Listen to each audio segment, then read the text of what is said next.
because the anthropologists were not thinking genetic diversity, they're thinking skin color. They put them all in one bin. But if you have the most genetic diversity, then in practically every way humans vary, you would find the extreme of that in the African continent. Where would you find the tallest people in the world? Watusi tribe of Africa. How about the shortest people in the world? Pygmies. The Pygmies. Not even that far away. Right. Geographically. They have the same skin color, so the Europeans said these are one group of people, one race. Where might you find the slowest people in the world? Well, no one looks for them. Where would you find, there's no races to find the slowest people. How about the fastest people? Africa. Okay? People of African descent have dominated the long distance as well as the sprint, two completely different physical abilities. Oh, but they're all dark-skinned people, they're all Negroes. Okay? Where would you likely find the dumbest person in the world? Africa. How about the smartest person in the world? Africa. How about the Egyptians? The From Europeans did not look for people smarter than they were. Okay? And to this day, where they find evidence where that might have been the case, you have people saying aliens did it. Egypt is, of course, in Africa. Yeah. A brilliant civilization. Oh my gosh. While Europeans were still either disemboweling heretics or whatever the hell they were doing, even before that, thousands of years ago. So my point is, if you don't look for it and you don't find it and you're going to create a map of humans of the world, you're going to put yourself at the top. That's what you're going to do. And you're going to write things like this.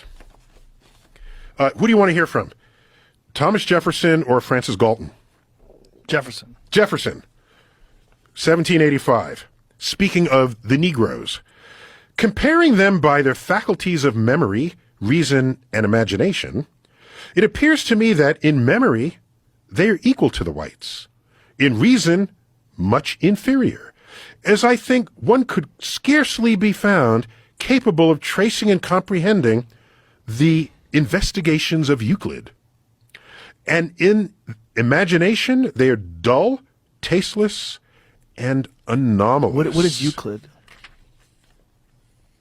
I honestly don't know how many Euclid-fluent white people Jefferson knew in the original American colonies. Euclid invented geometry. Okay, Euclidean geometry is ancient Greece. And his books still exist to this day. So he's saying the black slaves don't know Euclid, can't figure out Euclid. Well, they haven't been educated. Well, regardless, how many white farmers in 1785 USA also knew Euclid? Yeah, no, zero. Okay, okay. But whatever were his observations and objections to black people, he had no hesitation continually mating with at least one of them, producing 6 children. So you know what I did here? Then there's a guy who wrote a whole book comparing black people and white people, a book that was used into the 1960s. It was called The Origin of Races by Carlton Kuhn. He wrote, if Africa was the cradle of mankind, which he recognizes, it was only an indifferent kindergarten. Europe and Asia were our principal schools. So these are people putting themselves at the top. He's white, so he's got to put white people at the top. Then I thought, suppose anthropologists were black racists instead of white racists. What would they write? What would they come up with? Well, also what he's saying is ridiculous because if it's kindergarten, how did they do the pyramids? It's the most complex structures ever known to man. Hold on. So we can't reproduce today. All of it's ridiculous. My only point is, when you have that mindset and you have to put yourself at the top, and all people with dark skin are one entity, you're not looking for people smarter than you. You're not. There's other evidence here. Do you realize that the people who get the highest scores on standardized tests in England are people, immigrants from the Igbo tribe in Nigeria?